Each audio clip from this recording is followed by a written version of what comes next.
shoulder, arm.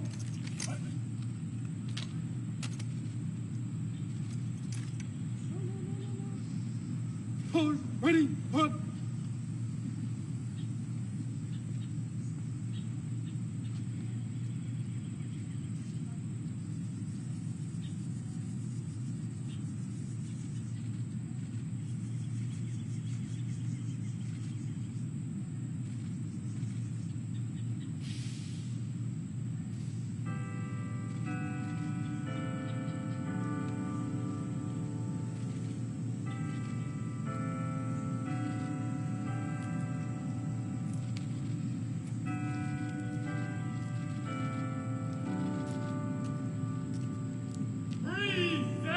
Present arms.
Well, good morning, everyone.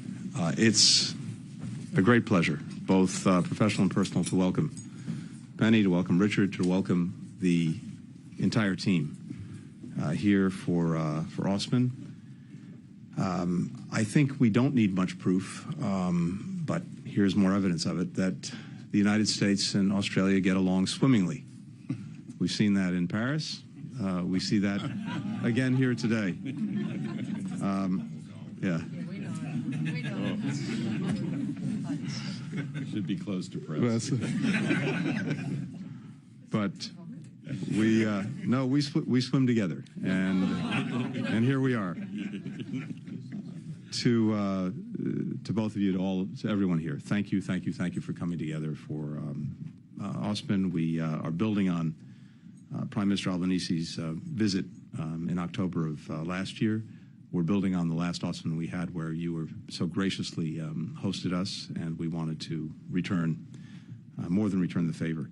As the President said last October, our alliance, the alliance between Australia and the United States, is an anchor to peace and prosperity in the Indo-Pacific. And not just the Indo-Pacific, globally. Deepening cooperation across the pillars of our alliance: security, economic, climate, clean energy.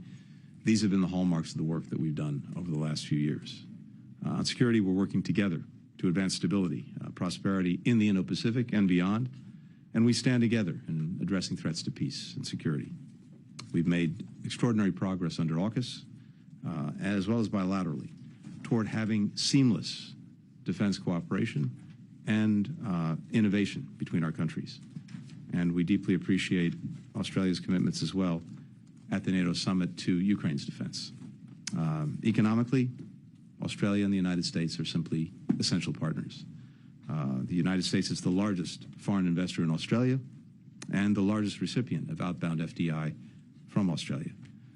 This relationship is genuinely an innovation alliance, as our leaders stated in October. We have the public and private sectors cooperating in emerging technology, from quantum to AI. We're working together to facilitate high-quality infrastructure in Southeast Asia and the Pacific. And, of course, we co-hosted the first Pacific Banking Forum in July in the United States to ensure banking services in the Pacific. And finally, on climate and clean energy, we're partnering together for the clean energy transition.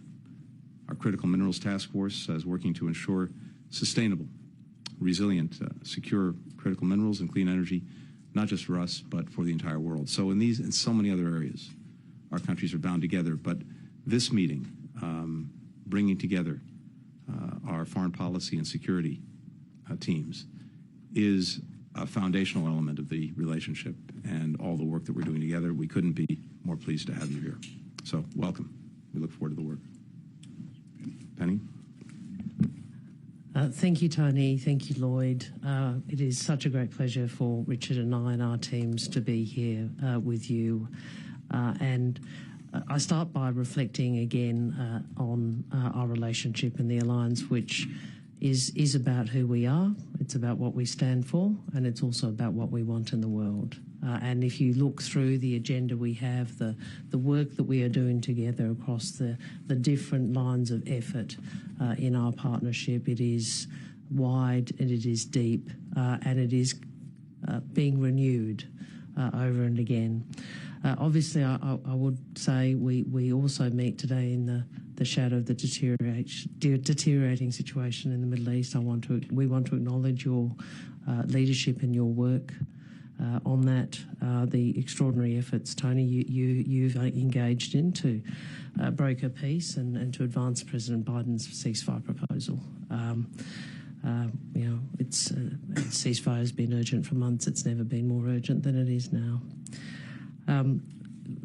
That is only one domain in which the United States and others, but particularly the US, is having to show leadership. Obviously, the Ukraine too, and in the Indo-Pacific. In the Indo-Pacific, the security guarantee by the United States has enabled a long period of prosperity and peace that we have enjoyed, and it has never been more vital. It's never been more vital. We see this OSMIN as another opportunity for us to together work at how we rise to the challenges for today, to ensure that our alliance, our partnership, our work together is fit for the times, delivers for our shared objectives and aspirations, and for the region that we live in and we trade in. We are stronger together, and at a personal level, can I say how much we appreciate our personal friendships, and how much as an ally and friend we respect and appreciate the work of both of you and this administration in the priority you have given and continue to give to alliances and partnerships. It is an extraordinary achievement to date and ongoing.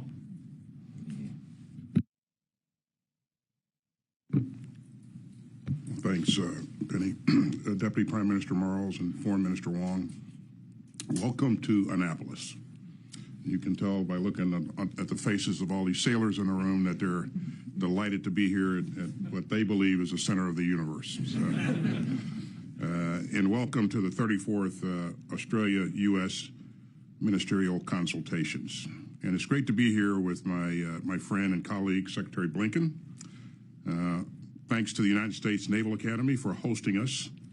You know, this is our third OSMIN together, and each time we've made historic strides and strengthened our alliance. And I'm confident that we'll continue to deliver today. We're poised to advance major force posture initiatives.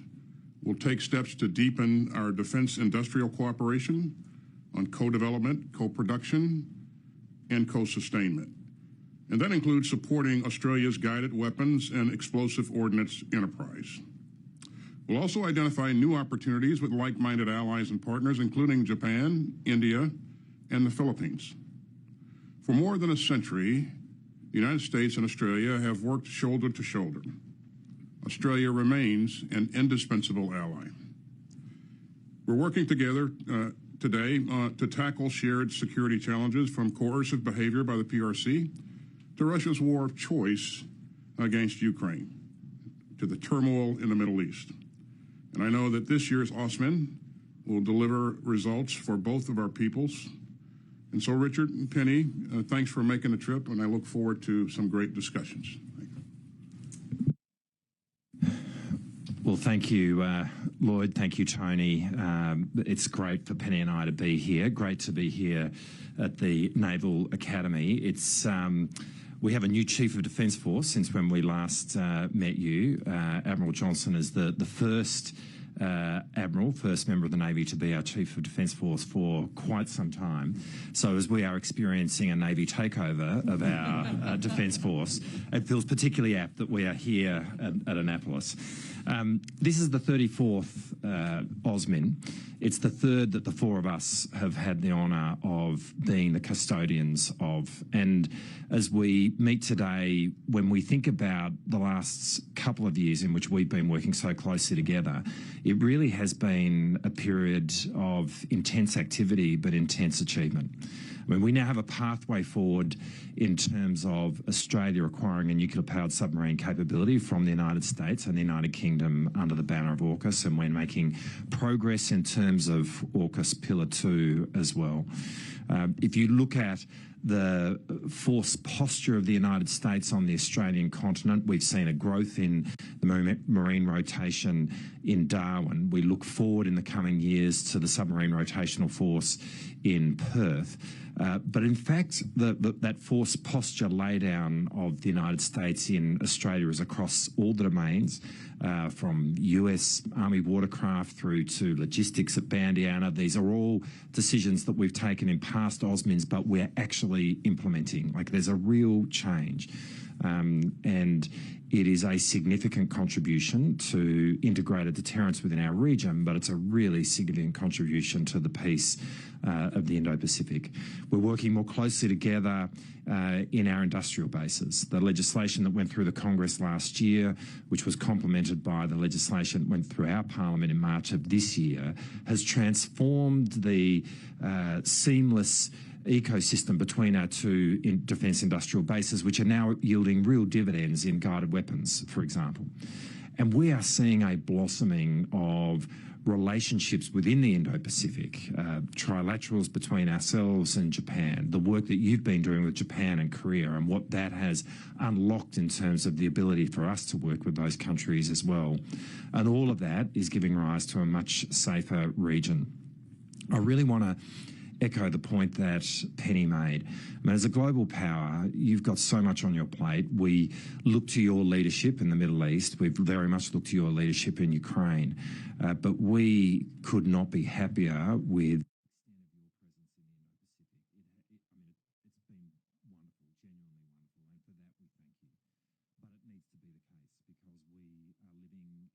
difficult